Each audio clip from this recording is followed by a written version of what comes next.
قابل صد احترام سامعین کرام، سب سے پہلے تو میں آپ سب حضرات کو رمضان کی مبارک پیش کرتا ہوں۔ آپ بھی کہہ دیجئے مبارک۔ یہ رمضان گزشتہ رمضانوں کے مقابلے میں بالکل مختلف اور ایک ایسی وبا اور مصیبت نے دنیا پر اپنا سایہ کر لیا کہ 4 ملین کے قریب لوگ آج تک کی رپورٹ کے مطابق 39 لاکھ اس سے متاثر ہو چکے۔ لاکھوں لوگ لقمہ اجل بن گئے اور لاکھوں لوگ ابھی تک بستر علالت پر ہیں، اور ان حالات کے اندر آپ سب کے علم میں ہے کہ پوری دنیا میں، تقریباً پوری دنیا میں ایک اصول اور ایک ضابطہ اپنایا گیا، وہ تھا سماجی دوری کا، سوشل ڈسٹینسنگ کا۔ اور سوشل ڈسٹینسنگ جن ملکوں نے کامیابی کے ساتھ کی، وہ کسی حد تک اس مرض اور وبا پر قابو پانے میں کامیاب ہو گئے۔ ہانگ کانگ ان خوش قسمت جگہوں میں سے ایک ہے جہاں پر اس وبا نے پنجے گاڑنا چاہے، مگر عوام کے تعاون، حکومت کے صحیح فیصلوں اور آپ سب کے تعاون کی وجہ سے یہ وبا اس حد تک نہیں پھیلی جس حد تک اس کا خطرہ محسوس کیا جا رہا تھا۔ الحمدللہ اکثریت کرونا وائرس کے متاثرین کی صحت یاب ہو چکی۔ ہانگ کانگ کے اندر 4 آدمیوں کی ڈیتھ ہوئی ہے یہاں پر، اور اس میں سے آپ کے علم میں ہو یا نہ 2 آدمی مسلمان تھے، لیکن ان کا جنازہ بھی ہوا، غسل بھی ہوا، تدفین بھی ہوئی۔ یہ اللہ کا کرم ہے۔ لیکن صرف ہم مسلمان اس سے متاثر نہیں ہوئے کہ ہماری مسجدیں بند ہو گئی تھی اور ہم لوگ یہ ماسک کے ساتھ مسجدوں میں آئے۔ آپ نے بھی ماسک لگایا ہوا ہے، مجھے بھی لگانا ہے، لیکن گفتگو اس ماسک کے ساتھ ممکن نہیں۔ سینیٹائزر کا آپ نے استعمال کیا، آپ نے مسجدوں کی بندش کو برداشت کیا۔ اور یہ مسجدوں کی بندش میں آپ کو بتاؤں، اس لیے نہیں کہ مسجدوں والے یا انتظامیہ والے، ٹرسٹی والے یا امام کی خواہش ہے کہ مسجدیں بند ہو جائیں، نہ، ہم سب کی عزت بھی اور ہم سب کی ذمہ داری بھی مسجد کے کھلنے کے ساتھ ہے۔ چنانچہ مسجدیں بند ہوئی، مدرسے بند ہوئے، صرف یہاں تک نہیں، ٹیمپل بند ہوئے، چرچز بند ہوئے، سینیگاگ بند ہوئے، بدھسٹ کے عبادت خانے بند ہوئے۔ ساری دنیا پر اس کے اثرات ہوئے۔ برائی کی جڑیں اور مقامات بھی بند ہوئے، بار بند ہوئے، سینما بند ہوئے، اسکول بند ہوئے۔ یہ صرف مسجد کی بات نہیں تھی، لیکن مسلمانوں نے اس کو برداشت کیا۔ میرے اور آپ کے دل میں خواہش تھی کہ کاش رمضان المبارک کا جمعہ ہمیں مسجد میں مل جائے۔ آج یہ مسجد میں جمعہ آپ کو مل گیا، خوش ہیں آپ؟ سب کہہ دیجئے الحمدللہ۔ لیکن میں آج بھی آپ کو بتاؤں، گورنمنٹ نے کچھ پابندی میں نرمی کی، کچھ چیزوں کو اس نے کھولنے کی اجازت دی، اور جب پابندی اس نے لگائی تو اس وقت 4 کی شرط تھی کہ 4 آدمی اکٹھے ہو کر بیٹھ نہیں سکتے یا اس سے زیادہ، 4 کی لمٹ تھی۔ ریسٹورنٹوں کے اندر بھی یہی تھا۔ چنانچہ کیسز بڑھ رہے تھے۔ اب جب حکومت نے اس پابندی کو نرم کیا تو کیسز 0 ہو چکے تھے۔ کل البتہ 4 کیس اور آئے ہیں۔ اعلان کے وقت کیسز 0 ہو چکے تھے، اور بار اور سینما کو کھولنے کا اعلان ہو گیا تھا۔ 8 آدمیوں کی شرط لگا لی کہ 8 آدمی اکٹھے ہو بیٹھ سکتے ہیں، اس سے زیادہ نہیں ہو سکتے۔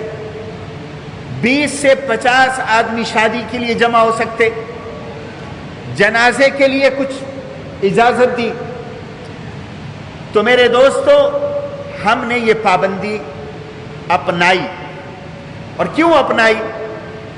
ہم نے چرچز کو دیکھا، سینیگوگ کو دیکھا، ہم نے دیگر مذاہب کے لوگوں کو دیکھا، انہوں نے بھی اس پابندی پر عمل کرتے ہوئے بند کر دیے۔ تو مسلمان ہم یہ تاثر نہیں دینا چاہتے تھے کہ ہم کوئی اسپیشل مخلوق ہیں کہ ہمیں کرونا نہیں چمٹے گا، یا ہم کسی قاعدے اور قانون میں آنے والے نہیں، لہذا ہم پر کوئی قاعدہ اور قانون نہیں چلتا۔ مسلمانوں نے بھی عام سوسائٹی کے ساتھ کھڑے ہو کر اسی طرح اس وبا کا مقابلہ کیا، اور اس وبا کا مقابلہ اکٹھے ہو کر سوسائٹی نے جب کیا تو اللہ نے فتح نصیب فرمائی۔ انسانی رشتے میں ہم سب ایک ہیں، اور انسانیت اگر باقی ہے تو مذاہب بھی باقی ہیں۔ اگر انسانیت موجود نہیں تو پھر مذاہب پر کون عمل کرے گا؟ آپ کے علم میں ہے، اور یہ بات سوشل میڈیا کے ذریعے میں پہلے بھی بتا چکا، وبائیں پہلے بھی آتی رہیں۔ 100 سال پہلے 1918 میں وبا آئی تھی، اس سے پہلے حضور صلی اللہ علیہ وسلم کے بعد صحابہ کے دور میں وبائیں آئیں۔ بلیک ڈیتھ کے نام سے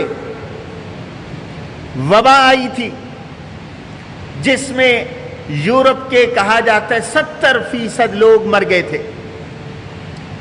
کہیں وبا میں آدھی دنیا کی آبادی ختم ہو گئی تھی۔ تو وبائیں آتی رہی ہیں، یہ اللہ کی طرف سے اللہ کی طاقت کا مظاہرہ ہوتا ہے۔ مسلمان ہونے کی حیثیت سے ہمارا فرض بنتا ہے سب سے پہلے کہ اللہ کی طرف رجوع کریں۔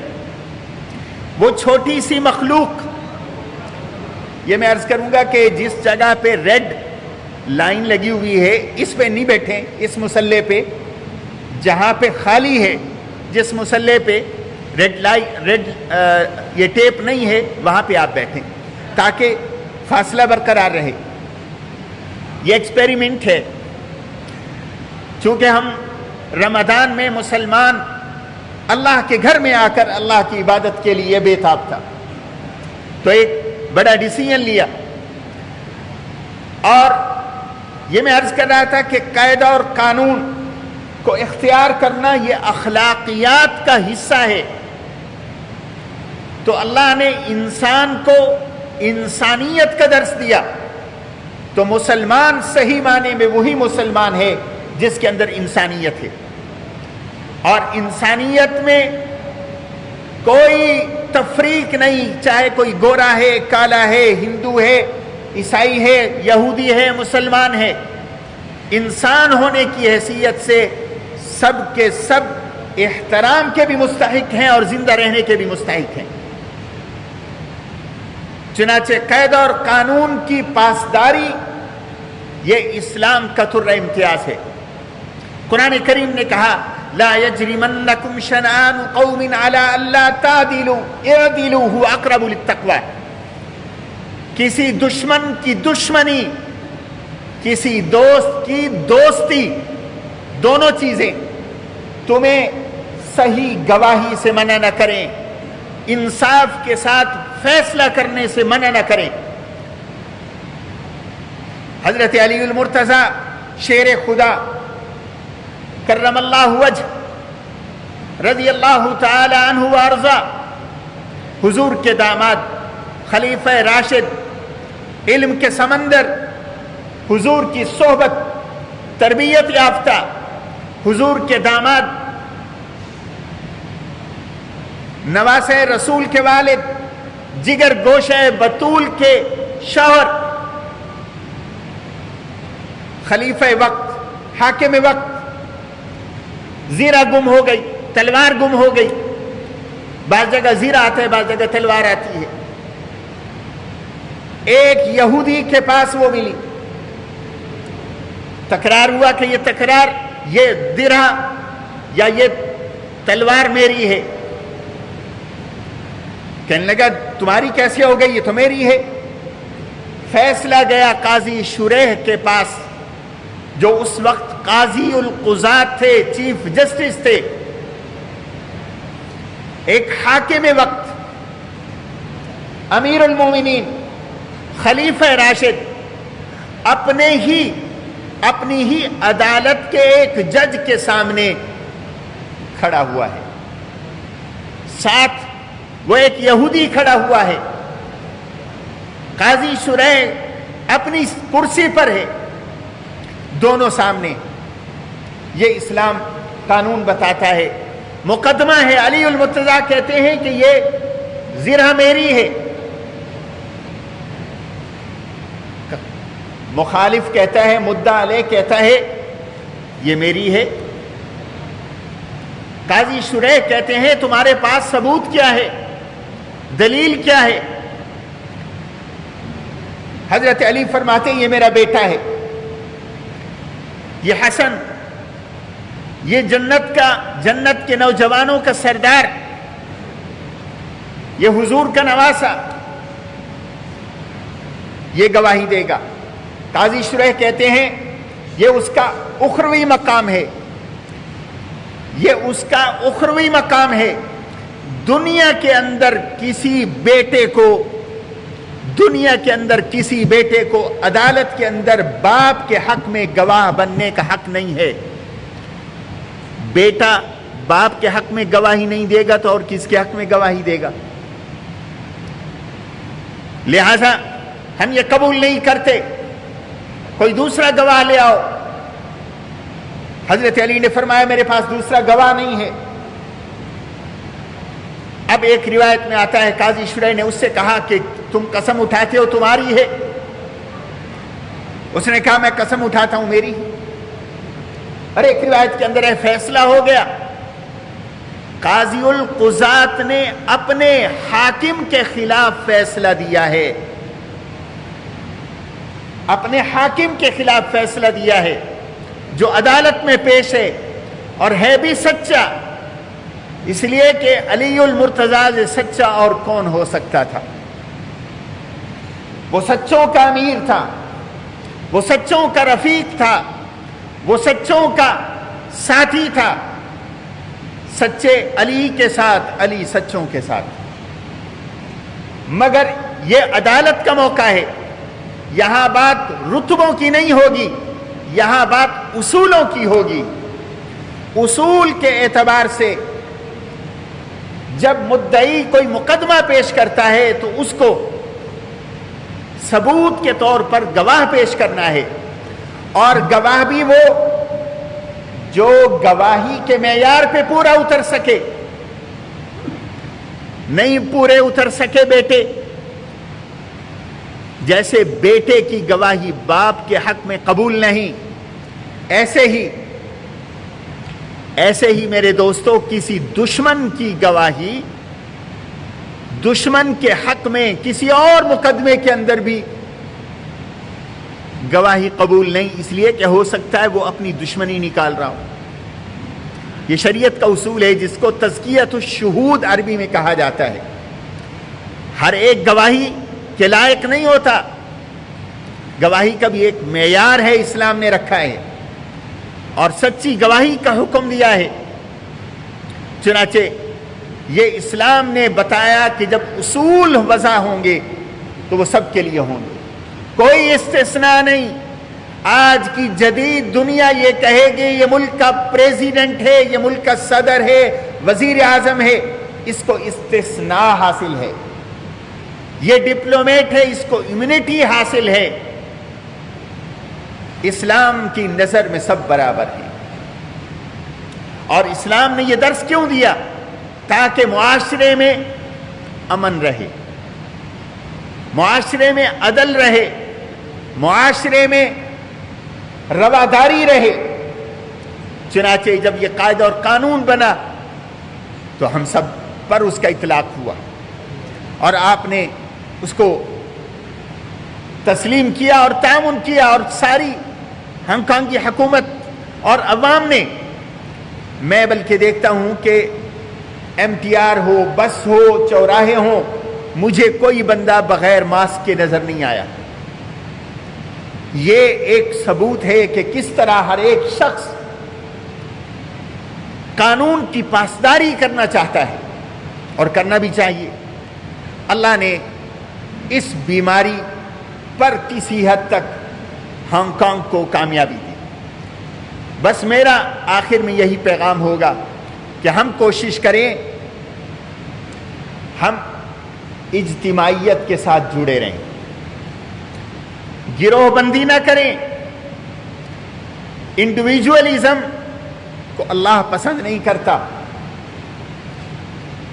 وہ گروہ بندی چاہے علاقے کی بنیاد پر ہو, زبان کی بنیاد پر ہو, یا حتیٰ کہ مذہب کی بنیاد پر ہو, وہ ٹھیک نہیں. جب ہم ایک ہیومن سوسائٹی کے اندر رہتے ہیں تو اس کے جو ویلیوز ہیں ہمیں اس کو مد نظر رکھنا پڑے گا. Today my topic is to follow rules, regulation that is the characteristic of Islamic teaching. And with the grace of Allah subhanahu wa ta'ala, after long time, after months, we have been gathered in Allah's house. And I was thinking and I have said to different people, it was never ever imagined. This is my 21st Ramadan here in Hong Kong, that at the time of breaking fast, we used to be 2%, only 2% for Maghrib Salat. Me and another Imam Shuaib who is living here, only we 2% offered Salat for 14 days. Can somebody imagine where there was arrangement of iftar, a good gathering, this main hall, upstairs, downstairs, all were full. But because of the situation that we faced in our life, that we had never seen in our life, none of you. So this coronavirus was not against any specific group or ethnic group or religious group. This virus has damaged to all people. This was the reason the mosques door, masajid's door were closed, churches door were closed, synagogue were closed, temples were closed, and by chance the Muslims are passing through Ramadan. Jew, they have a celebration of Passover. Christian, they have their religious festival in April. Many, and Buddhists, they have the Buddha birthday. So everyone was affected. So when rule was designed, It was not only for specific group, it was for everyone. And everyone followed, including Muslim. And you are the witness. The all masajid were closed. Because we want to be part of human society, and we want to show Muslims are not leaving the society behind, and they don't want to follow the rules and regulation. This was indeed, every one of us was hurted. We were not allowed to enter the masjid, but it was a situation that has come by Allah subhanahu wa ta'ala, and this is a precaution measure. And I would like to quote the quotation of Hazrat Amr ibn al-As. He is a companion of Rasulullah sallallahu alaihi wasallam who conquered Egypt and Africa. He said, Al-Waba'u Kannar, the viral disease is just like a fire. Wa-antum waquduha, and you all human being, because we are all made of blood, meat, body. We have similarities. Indeed, we are different in our color, language, and religion, but we are human beings. So what a Hindu is affected with something, Muslim is affected. In some country, they blame the Muslim. Actually, virus does not see who is someone, from which background someone is. So we should be united against it. Hazrat Amr ibn al-As said, Antum waquduha, and you are the subject of this fire, and fire will burn you. Like you are the fuel of the fire. So tafarraqu, you should remain separate from each other. It is said by a Sahabi, companion of Rasulullah sallallahu alaihi wasallam, at that time 1300 years ago, so that the fire should not catch you. So this was the reason we followed. But Islam has given always alternative. If we cannot gather in masjid for Jummah, there is an alternative. If we cannot break fast together, we can break fast at our home. So that is why when we checked yesterday, the government has asked us not to bring any food and drink inside the masjid. We followed. And the government has asked, avoid the gathering. We requested the people to make wudu at their home. So that, because wudu place in our masjid, it is very close to each other. It is not when it is open, but still we have to take the precaution measures. We have to use the mask. We have to check temperature, and we have to use sanitizer for the safety, and it is not against the deen.